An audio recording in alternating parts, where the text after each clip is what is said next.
Assalamualaikum warahmatullahi wabarakatuh. Perkenalkan, nama saya Peteng dari program studi Pendidikan Biologi semester 3 Fakultas Keguruan dan Ilmu Pendidikan Universitas Muhammadiyah Lup. Nah, di sini saya akan menjelaskan sedikit tentang enzim. Enzim banyak ditemukan dalam kehidupan sehari-hari kita. Misalnya, roti bisa mengembang karena pengaruh enzim. Tubuh kita pun memanfaatkan enzim untuk mencerna makanan. Tetapi, tahukah kamu apa itu enzim dan manfaatnya? Enzim adalah senyawa protein yang dihasilkan oleh sel-sel makhluk hidup dan berfungsi untuk biokatalisator untuk mempercepat reaksi kimia.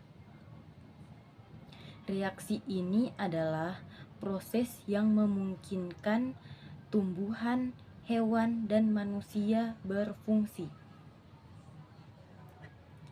Enzim membantu tubuh kita sebagai tugas seperti mencerna dan menumbuhkan sel-sel baru.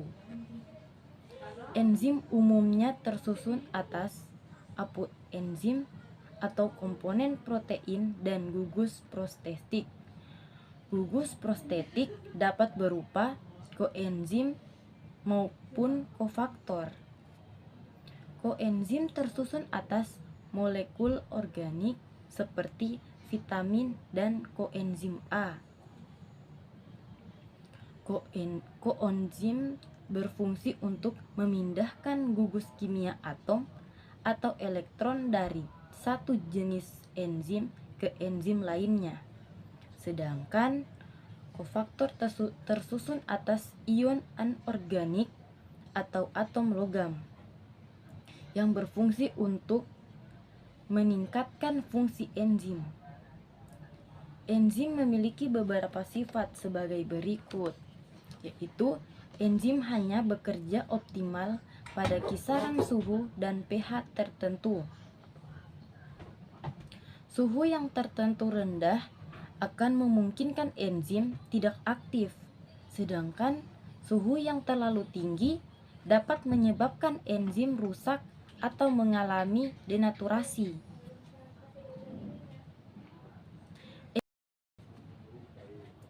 Enzim memiliki sisi aktif yang bekerja secara spesifik atau hanya bekerja pada substrat tertentu.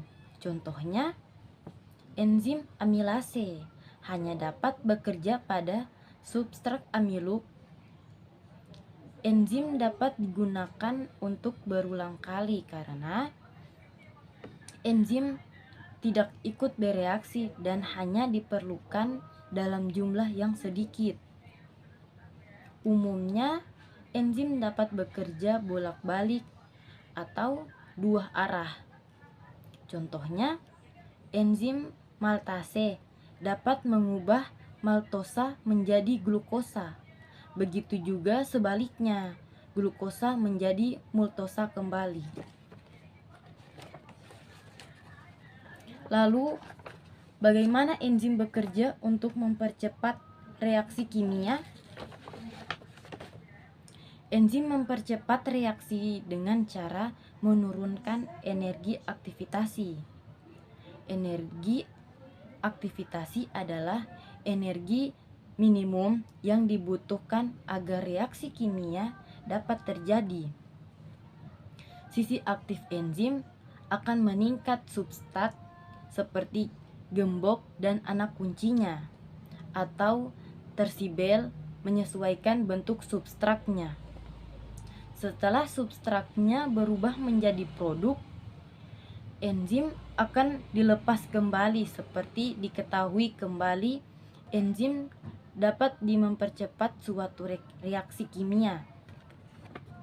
Jadi, reaksi apa saja yang dibutuhkan oleh enzim?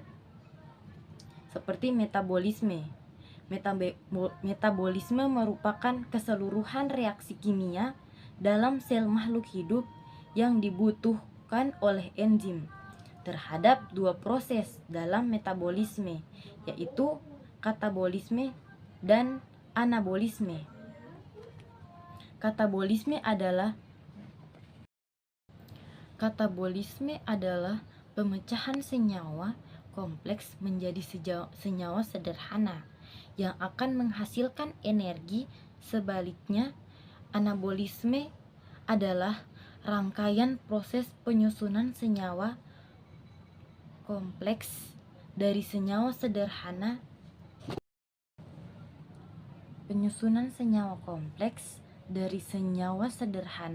yang memerlukan energi.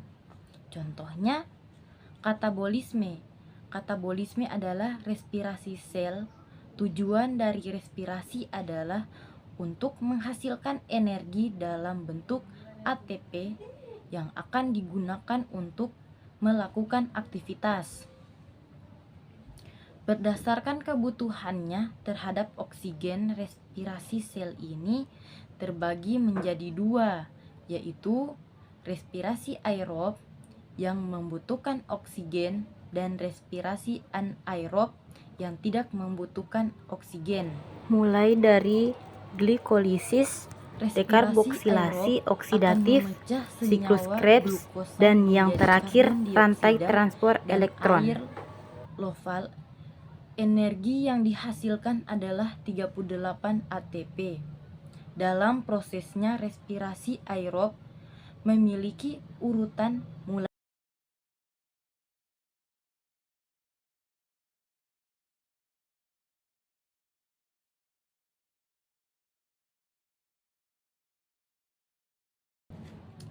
Adapun reaksi anaerob terdiri dari fermentasi alkohol dan fermentasi asam laktat. Keduanya menggunakan substrat glukosa. Pada tahap awal glukosa akan mengalami glikolisis menghasilkan 2 asam pirufat. Kemudian pada fermentasi alkohol, asam pirufat akan melepas CO2 menjadi asefaldehida dan asetaldehida, direduksi menjadi etanol atau alkohol. Adapun pada fermentasi asam laktat, asam pirufat akan langsung direduksi menjadi asam laktat. Proses fermentasi ini akan menghasilkan 2 ATP. Selain katabolisme glukosa atau karbonhidrat, ada juga proses katabolisme lemak dan protein.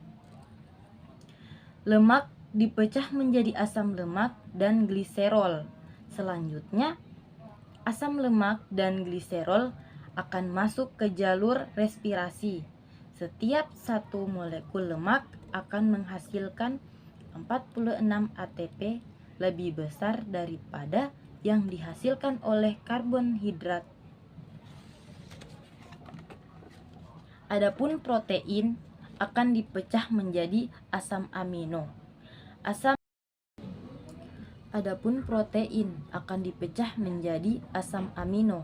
Asam amino kemudian mengalami pelepasan nitrogen atau deaminasi. Bahan tersisa kemudian akan masuk ke jalur respirasi. Satu molekul protein akan menghasilkan 38 ATP, sama seperti karbonhidrat. Selanjutnya, apa contoh proses anabolisme? Contohnya adalah reaksi fotosintesis yang mengubah karbon dioksida dan air menjadi senyawa glukosa dan oksigen. Proses ini terjadi pada organel kloroplas, tepatnya pada 2 bagian utama, yaitu grana dan stroma. Grana terbungkus oleh membran tilakoid dan mengandung klorofil. Klorofil wilayah yang berperan dalam penyerapan cahaya. Pada grana, proses fotosintesis membutuhkan cahaya, sehingga disebut reaksi terang.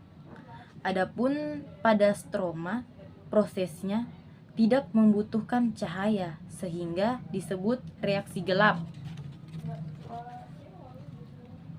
Pada reaksi terang, air dipecahkan menjadi oksigen dengan bantuan energi cahaya. Selain pada reaksi terang, air dipecahkan menjadi oksigen dengan bantuan energi cahaya. Selain itu, dibentuk juga NADAPH dan energi ATP. Kemudian ada reaksi gelap atau siklus Kelvin. CO2 akan diubah menjadi glukosa dengan melibatkan ADP dan NADPH. Nah, teman-teman, itulah penjelasan terkait enzim dan metabolisme sel.